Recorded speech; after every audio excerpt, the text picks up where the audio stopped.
Hello বন্ধুরা, আসসালামু আলাইকুম। Welcome to Suman insights blog. আশা করি আপনারা সবাই ভালো আছেন। আমি আলহামদুলিল্লাহ ভালো আছি। তো আজকে হচ্ছে পবিত্র বৃহস্পতিবার, সময় এখন কয়টা, 9:45-46। আর আমি আজকে যাব হচ্ছে শেরপুর। সো আজকে আমার ব্লগটা হবে শেরপুর নিয়ে, ঢাকা টু শেরপুর ব্লগ। আর যেহেতু আজকে ঈদের পরে চতুর্থ দিন, সো আশা করি রাস্তাটা আমার একদম পুরা কি বলবো ফাঁকা থাকবে। তো যাত্রাপথে আপনাদের সাথে আবার দেখা হচ্ছে। তো আমার যাত্রাপথ শুরু হয়েছে কসাইবাড়ি থেকে। তো কসাইবাড়ি রোডটা এখন ফাঁকা দেখতেছি, আশেপাশের দোকানপাটও তেমন একটা খোলা নাই, মানে ঈদের আমেজটা এখনও আছে। আর যে টাইমে যাচ্ছি মোটামুটি সবাই এখন বাড়ি থেকে ঢাকার মুখে হবে, আর আমি ঢাকা থেকে বাড়ির মুখে হচ্ছি। সিগন্যালের জন্য ওয়েট করতেছি।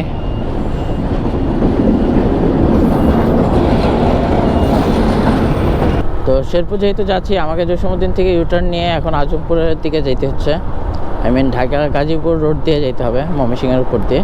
রাস্তা তো ভালোই ফাঁকা, আল্লাহর রহমতে। রাস্তা এরকম পাইলে বেশি সময় লাগবে না যেতে।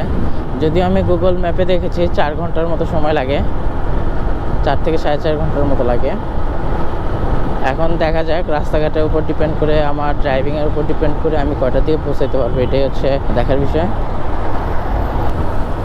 এই জায়গাটা এখন আগের থেকে অনেক রিস্ক হয়ে গেছে, এই ফ্লাইওভারটা, বিকজ এখানে অনেক মানুষ উঠানামা করে, আর বাসও এখানে থামায় লোক ওঠানোর জন্য। প্রায় এই রোডটাতে অ্যাক্সিডেন্ট ঘটে। এই যে ফ্লাইওভারের উপর জ্যামও থাকে। ওই যে সামনে বাসটা দেখতে পারতেছে না, দাঁড়ায় আছে 2টা বাস, পুরা জ্যাম বাঁধায় দিছে। না, ভালো লাগতেছে না, নিচ দিয়ে যেতাম তাও ভালো ছিল। কেন যে উপর দিয়ে আসলাম। অবশ্যই এগুলো সব ময়মনসিংহ জামালপুরের বাস। এই যে ফ্লাইওভারের উপরে সব বাস দাঁড়ায় আছে, সব, মানে কোন দিকে যাবো দেখ, ব্যাপার না, এর মধ্যে দিয়ে আমাদের চলতে হবে এবং যাচ্ছি। মাথা গরম করলে চলবে না, যেহেতু দূরের পথ। সাবধানে আস্তে ধীরে যাওয়ার চেষ্টা করব। সময় একটু বেশি লাগলে লাগুক, এটা নিয়ে কোনো ব্যাপার না বা বিষয় না।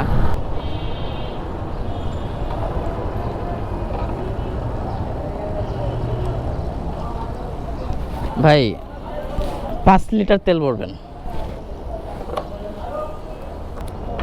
বাহ, 5 লিটারে আমার ট্যাঙ্কি ফুল হয়ে গেছে।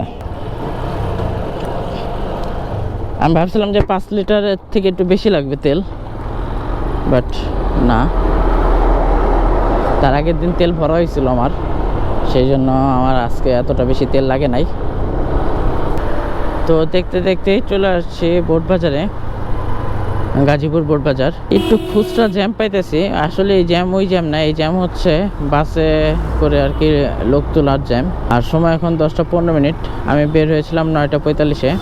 আসলে যাওয়ার পথে একটা কথা খুব ভালো মনে পড়তেছিল, সেটা হচ্ছে আমার তো মোটামুটি এই রানার কোম্পানি বাইকটা নিয়ে বিভিন্ন জায়গায় ট্যুর হয়েছে। আমি কোন কোন জায়গায় যাই নাই, হ্যাঁ, মোটামুটি সব জায়গায় গেছি। এই বাইকটা নিয়ে আমাকে ভালো একটা স্যাটিসফাই রেজাল্ট দিয়েছে। হ্যাঁ, আমাদের দেশীয় কোম্পানি হিসেবে ভালো, বেশ ভালো আমি বলবো। এটা দিয়ে আমি বলতে গেলে রাজশাহী, বগুড়া, তারপর সিলেট অলরেডি আমি 3বার গেছি। অবশ্য আমি ব্লগিং করা হয় নাই। নেক্সট টাইম যখন সিলেট যাব তখন অবশ্যই ব্লগিং পারপাস হয়েই যাব।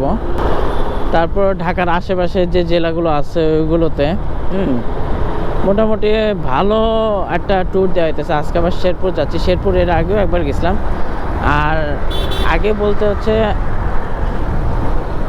প্রায় তো 2-3 বছর হবে, 3-4 বছর, হ্যাঁ 3 বছর তো হবে।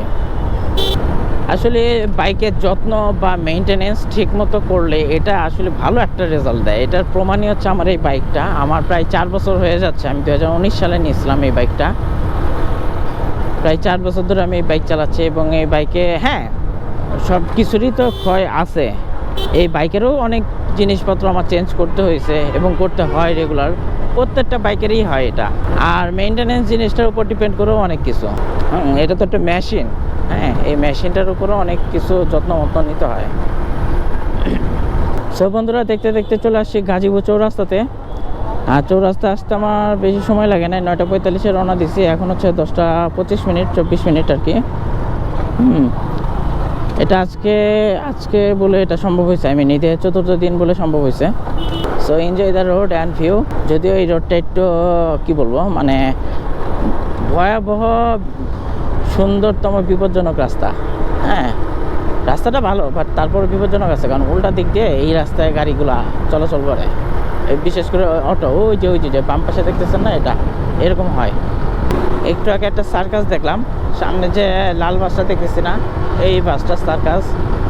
মানে সে এমনভাবে বাউলি মাইরা আরেকটা বাসে যে কাট করে গেল, এটা আসলে দেখার মতো ছিল, বাট আমার তখন ভিডিওটা ওপেন ছিল না।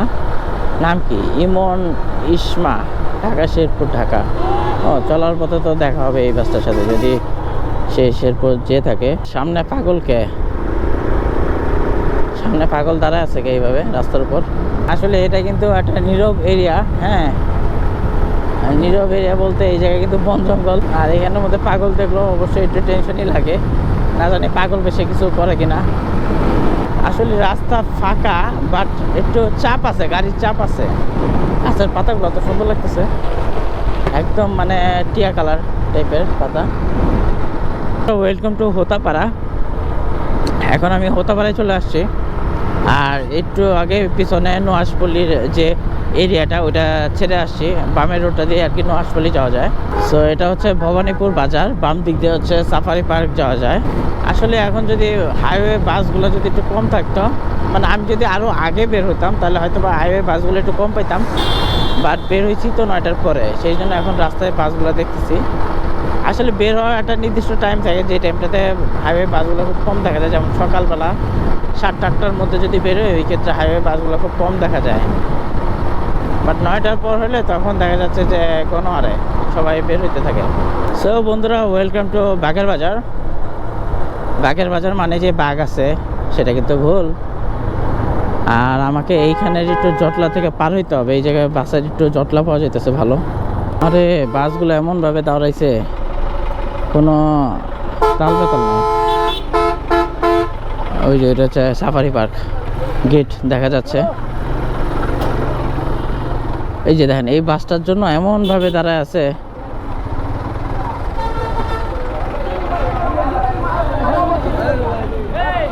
ভাই একটু সাইড করে রাখেন না, ভাই একটু সাইড করেন না, পুরো জ্যাম বাঁধায় ফেলছেন তো।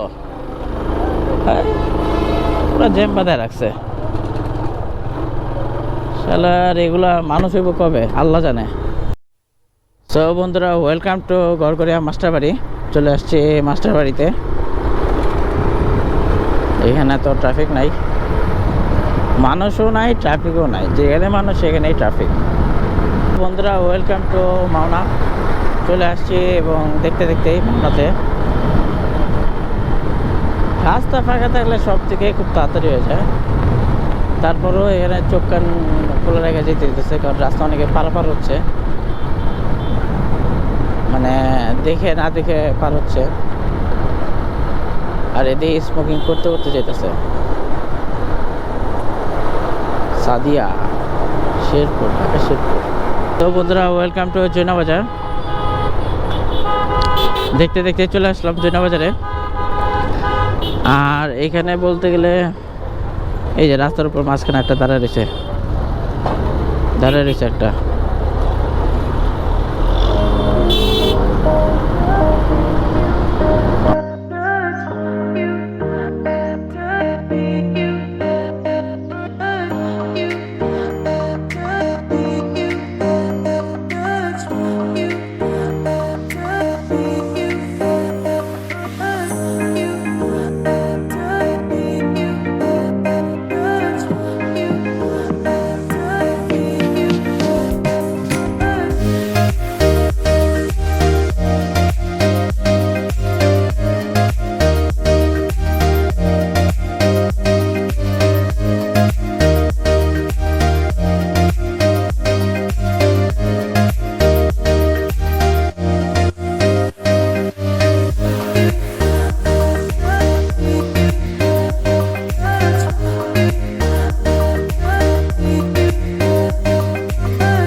সরি, আমার ব্যাটারিটা আসলে চেঞ্জ করতে হলো। আমি এতক্ষণ রাজীব বাসের পিছনে ছিলাম, মানে কভার দেওয়ার জন্য আমাকে, বাট ব্যাটারিটা চেঞ্জ করার জন্য রাজীব বাসটা অনেক আগে চলে গেছে। এখন দেখি এই বাসটাকে ধরা যায় কিনা।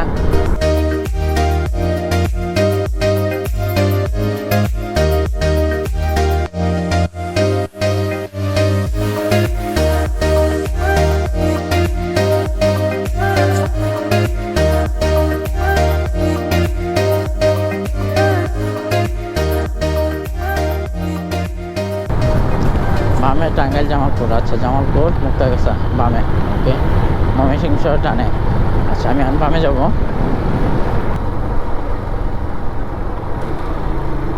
বাসটা ওই যে শালার ঘরে শালা, মানে কি কমু,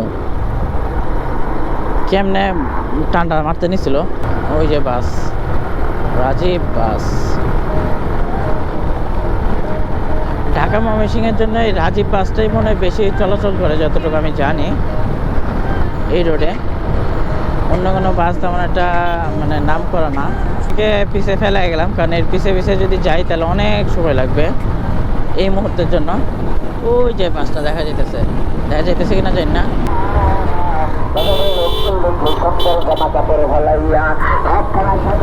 রাস্তার মাঝখানে এইভাবে চাঁদা চাওয়া বা টাকা চাওয়াটা ঠিক না। এইখানে কিছুক্ষণ যদি থেকে যেতে পারতাম বেশ ভালো লাগতো, বাট সময় স্বল্পতার জন্য আসলে থাকতে পারতেছি না, তা নাহলে থেকে যেতাম একটু কিছুক্ষণ। সব বন্ধুরা চলে আসছে এখন মুক্তাগাছাতে। আর এই মুক্তাগাছাতে প্রচুর পরিমাণে ট্রাফিক, প্রচুর পরিমাণে মানুষ, প্রচুর পরিমাণে গাড়ি, সব কিছুই আছে এখানে। আসলে রাস্তাটা হয়ে গেছে চিপা, বাট বাসগুলো হইলো বড় এই কারণে। আর তার মধ্যে অটো তো আছেই, সব কিছু মিলে তো জ্যাম হবেই। বাট এটা বেশি সময়ের জন্য না, দীর্ঘস্থায়ী হয় না এই জ্যামটা, চলতেছি। আবার সেই রাজীব বাসের পিছনে আমি চলে আসলাম। এটা হচ্ছে মুক্তাগাছা জামালপুর রোড, এটা একদম সিঙ্গেল চিপা একটা রোড, তাই আমাকে তার হেল্প নিতে হচ্ছে, মানে বাসের পিছনে পিছনে যাচ্ছি।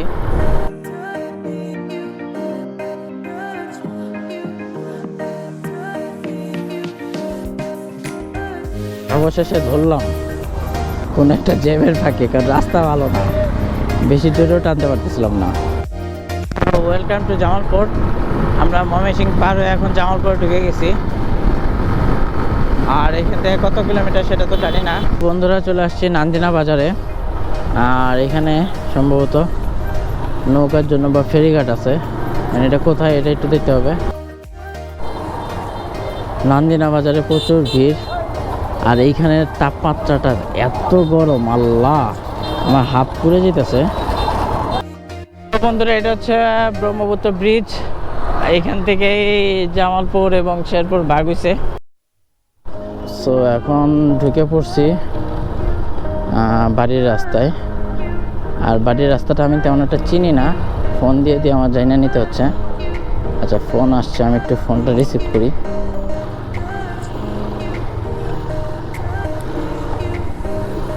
ওরে বাস ঢুকছে কে এই রাস্তায়? ওই দিক দিয়ে আসার কথা ছিল, ওই দিক দিয়ে না এসে আমি এই দিক দিয়ে গেছি। আচ্ছা যাই হোক,